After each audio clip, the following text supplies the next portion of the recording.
সুস্থ থাকবেন এই ঘটনাই মোহনবাগান ম্যাচে অনেক উত্তেজনার ছবি আমরা দেখেছি, কিন্তু এই রকম ছবি কিন্তু স্টেডিয়ামে বেরোজি কোনোদিন আমরা স্টেডিয়ামে সাম্প্রতিক অতীতে জোর কর ওয়াজটা। দেখতে পাই। এখন সমস্ত ভ্যান্ডালিজম ভাঙচুর সেগুলো হয়ে যাওয়ার পর বিরাট পুলিশ বাহিনী মাঠে বিভিন্ন জায়গায় দাঁড়িয়ে রয়েছে। কিন্তু কার্যত ছবি দেখাতে দেখো একেবারে তাণ্ডব, যেখানে যাকে বলা যায় একেবারে চরম বিশৃঙ্খলা, ভাঙচুর রীতিমতো এই মুহূর্তে যুব ভারতী ক্রীড়াঙ্গন রীতিমতো ধ্বংসস্তূপে পরিণত হয়েছে। দর্শকদের তাণ্ডব, চেয়ার ভাঙা থেকে শুরু করে যত রকমের স্ট্রাকচার আজকের জন্য তৈরি হয়েছিল সব তারা ভেঙে মাটিতে মিশিয়ে দিয়েছে। অরিত্রিক ভট্টাচার্য আমাদের প্রতিনিধি রয়েছেন আমাদের সঙ্গে। অরিত্রিক, ন্যূনতম নিরাপত্তার ব্যবস্থাও কি ছিল? এই পরিস্থিতি হলো কি করে? দেখো, প্রাথমিকভাবে তো মনে করা হয়েছিল আজকের এই মেগা শো ঘিরে টান নিরাপত্তা থাকবে, মাঠের বাইরেও সেই ছবিটা অব্যাহত ছিল, কিন্তু পরিস্থিতির বদল হয় কিন্তু মাঠের ভেতরে।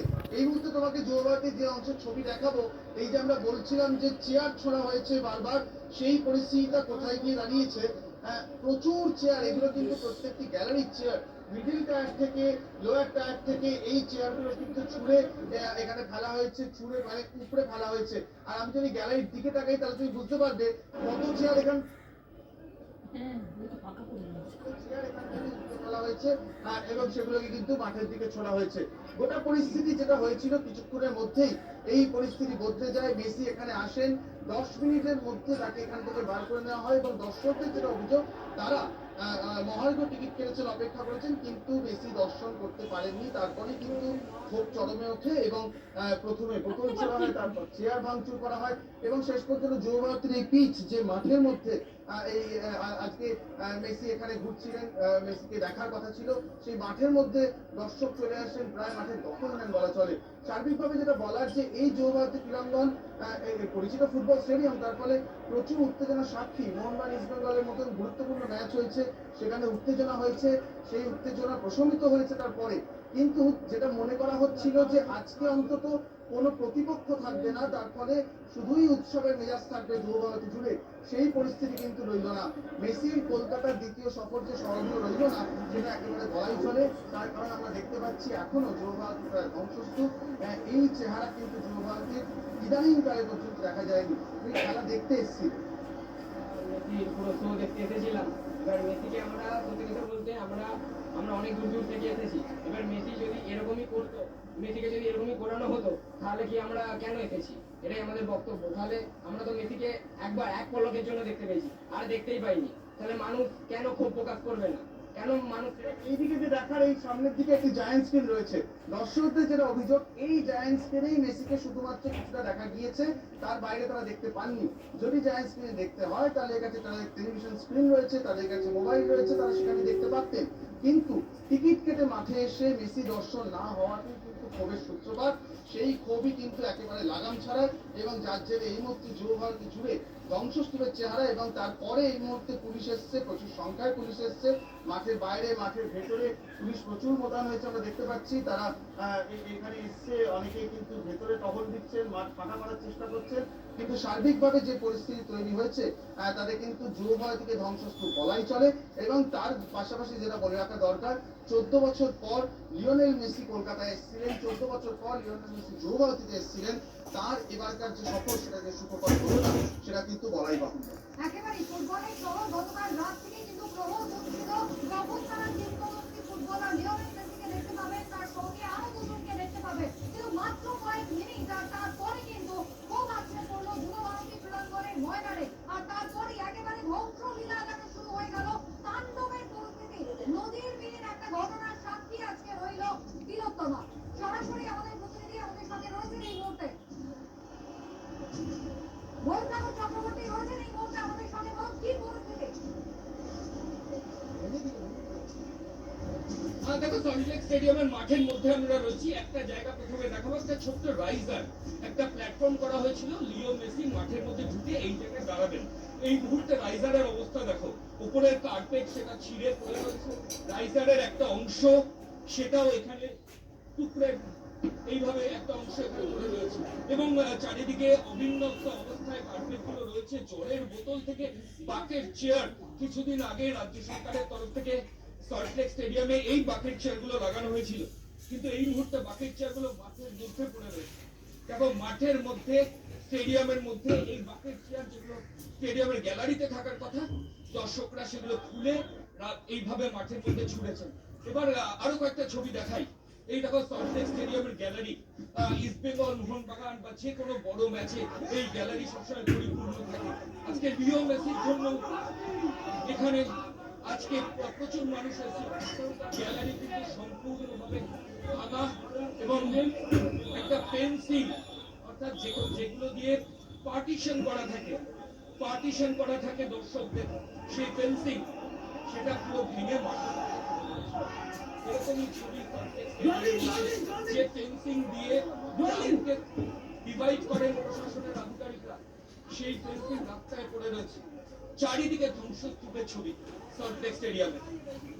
এই দেখো সামনে যে পেছনের যে গার্ড, সেটাও এই মুহূর্তে এই অবস্থায় রয়েছে।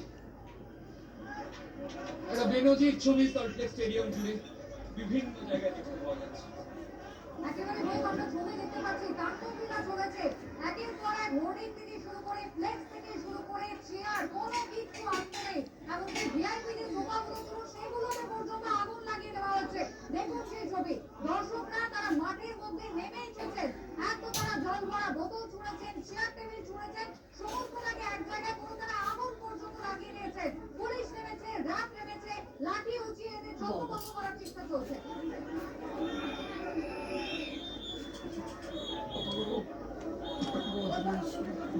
এখানে না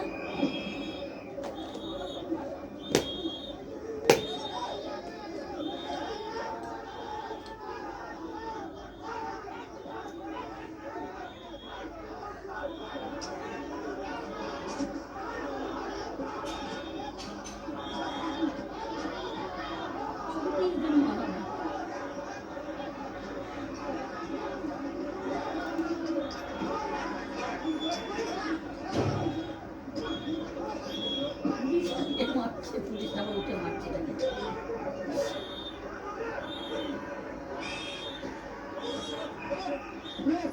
প্রেস আমাকে বার করতে পারেন না আপনি। প্রেস আমাদের এটা কাজ। প্রেস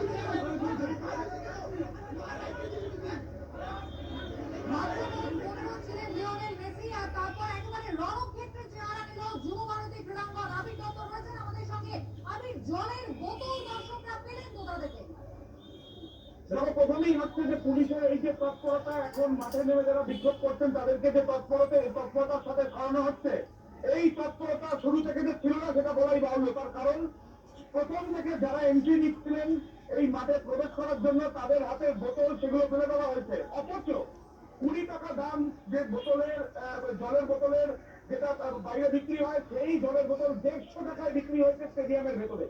এবং স্টেডিয়ামের ভেতরে যারা প্রবেশ করেছেন সিঁড়ি দিয়ে ওঠার পরেই তার নিজের সিটে নেওয়ার আগেই কিন্তু দেখা যাচ্ছে যে বিভিন্ন খাবারের দোকান একেবারে আকাশ ছোঁয়া খাবারের দাম মূল্য, সেই মূল্যে খাবার যেমন বিক্রি হচ্ছে, তার সঙ্গে সঙ্গে এই জলের বোতল, যে জলের বোতল বিক্ষোভের সময় উড়ে যেতে দেখা গিয়েছে স্টেডিয়ামের ভেতরে, সেই জলের বোতল বিক্রি হচ্ছে 20 টাকা, যেটা বাইরের দাম যেটা 150 টাকায়। এখন প্রশ্ন হচ্ছে, যেটা একেবারে বিজ্ঞপ্তি দিয়ে বা সাংবাদিক বৈঠকে করে যে কোনো কিছু নিয়ে যাওয়া যাবে না ঘোষণা করার পরেও ভেতরে তাহলে কিভাবে জলের বোতল বিক্রি হলো, সেই নজরদারি সেখানে পুলিশ উপস্থিত ছিল, সেখানে সব জায়গাতে নজরদারি হচ্ছে, কিন্তু তারপরেও জলের বোতল ভেতরে বিক্রি হলো কিভাবে? যে তৎপরতা দেখানো প্রয়োজনীয়তা ছিল এই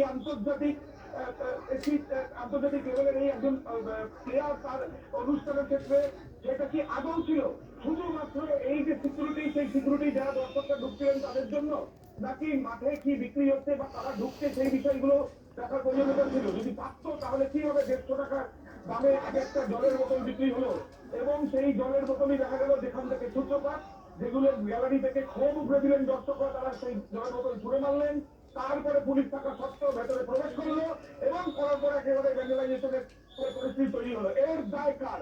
রাজ্যের মন্ত্রী অরূপ বিশ্বাসকে প্রথম থেকে দেখা গিয়েছে যে তিনি যখন লিও মেসি মাঠের ভেতরে প্রবেশ করেছে তখন থেকে তার সঙ্গে অর্গানাইজার মাইকে বারবার করে ঘোষণা করছিল, কিন্তু কোনোভাবেই পুলিশকে দেখা যায়নি, শুধুমাত্র যাতে সাধারণ দর্শকরা দেখতে পারেন সেই ব্যবস্থা করতে। কিন্তু দেখা যাচ্ছে যে তারপরে নির্ধারিত সময়ের আগেই লিওনেল মেসি বেরিয়ে যায়। তোমাকে একটু বিরত করি, একেবারে শুরু থেকে যখন গন্ডগোল শুরু হয়েছে তখন তার ছবি একবার আপনারা দেখুন। এই জলের বোতল ছোঁড়া দিয়েই কিন্তু গন্ডগোলের সূত্রপাত। এরপরে সাধারণত প্লেয়াররা যে টানানের মধ্যে নিয়ে আসে সেটা পর্যন্ত ভাঙচুর চালানো হয়। জলের বোতল ছোঁড়ার পরে চেয়ার ছুঁড়তে শুরু করেন দর্শকরা, তারা রীতিমতো এই গাড়ি চড়াতে শুরু করেন। অ্যাথলেটিকদের যে এই গ্রাউন্ডটা রয়েছে সেইটার উপরে কিন্তু জলের বোতল এসে পড়ে। লিওনেল মেসিকে সুরক্ষার জন্য এই ট্র্যাক থেকে সরিয়ে নিয়ে দেখুন, ট্র্যাকের উপরে অবন্তি চেয়ারের সারি, দর্শকদের জন্য নির্ধারিত যে চেয়ার, সেই চেয়ার তারা উপরে একেবারে ছুঁড়ে ফেলেছেন এই ট্র্যাকের উপরে। আজ যুবভারতী ক্রীড়াঙ্গনের দখল নিয়েছিলেন দর্শকরা এবং পুলিশ বাহিনী। ফলে এই মেসির শোকে ঘিরে যে চরম বিশৃঙ্খলা এবং তাণ্ডব লীলা চলল এই যুবভারতী ক্রীড়াঙ্গনে, তাতে কলকাতা